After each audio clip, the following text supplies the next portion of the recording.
સમાચાર ખેડામાંથી કે જ્યાં નડિયાદના લોકમેળામાં નિયમોના ધજાગરાનો આરોપ છે। રાઇડ સંચાલકોની ગંભીર બેદરકારી સામે આવી। જે નિયમો હેઠળ પરવાનગી આપી હતી તેનું પાલન ન થયાનો આરોપ છે। રાઇડમાં ક્ષમતા કરતાં વધુ લોકો બેસાડતા હોવાનો આક્ષેપ થયો છે। રાઇડની મરામતમાં પણ બેદરકારી હોવાની સંભાવના છે। જાયન્ટ વ્હીલ રાઇડમાં ઉભેલા જોવા મળ્યા બાળકો। નડિયાદ શહેરના 3 અલગ અલગ ગ્રાઉન્ડમાં આનંદ મેળો ચાલી રહ્યો છે। જાયન્ટ વ્હીલ રાઇડ પાસે લોખંડની જે એંગલો મારેલી છે ત્યાં વીજ લાઇનનું વાયરિંગ એકદમ હલકી કક્ષાનું છે, જેના કારણે ગમે ત્યારે એંગલો મારફતે લોકોને વીજળીનો ઝટકો લાગવાની સંભાવના છે।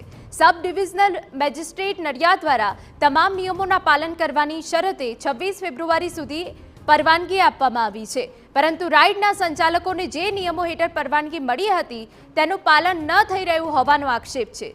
હાલ નડિયાદ શહેરમાં બાસુંદીવાડા ગ્રાઉન્ડ, ઇફકોવાડા હોલ ગ્રાઉન્ડ અને સંતરામ મંદિર એમ 3 અલગ અલગ સ્થળે આનંદ મેળો ચાલી રહ્યો છે।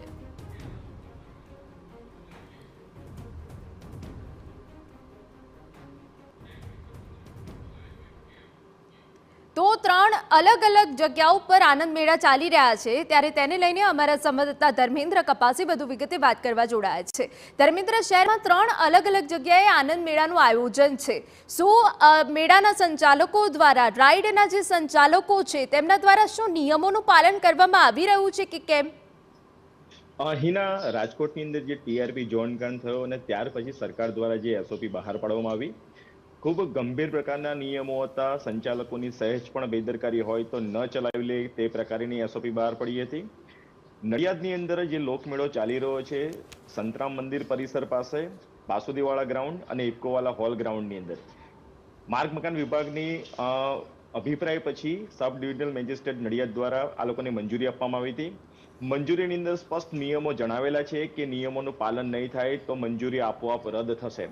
ખૂબ ગંભીર બાબત એ છે કે છેલ્લા 3 દિવસથી આ મામલે તપાસ ચાલી રહી હતી અને ખૂબ ગંભીર પ્રકારના દ્રશ્યો TV9ના કેમેરામાં કેદ થયા, કારણ કે સ્પષ્ટ સૂચના છે કે કોઈ પણ વ્યક્તિ રાઇડની અંદર બેઠા પછી મોબાઈલનો ઉપયોગ નહીં કરે। ખૂબ સામાન્ય ઘટના અત્યારે લાગી રહી હતી, કારણ કે મોટા ભાગના લોકો ચાલુ રાઇડની અંદર જ રીલ્સ બનાવી રહ્યા હતા, તો કેટલાક લોકો જે ઉપરથી નજારો દેખાતો હતો મેળાનો તે શૂટ કરી રહ્યા હતા।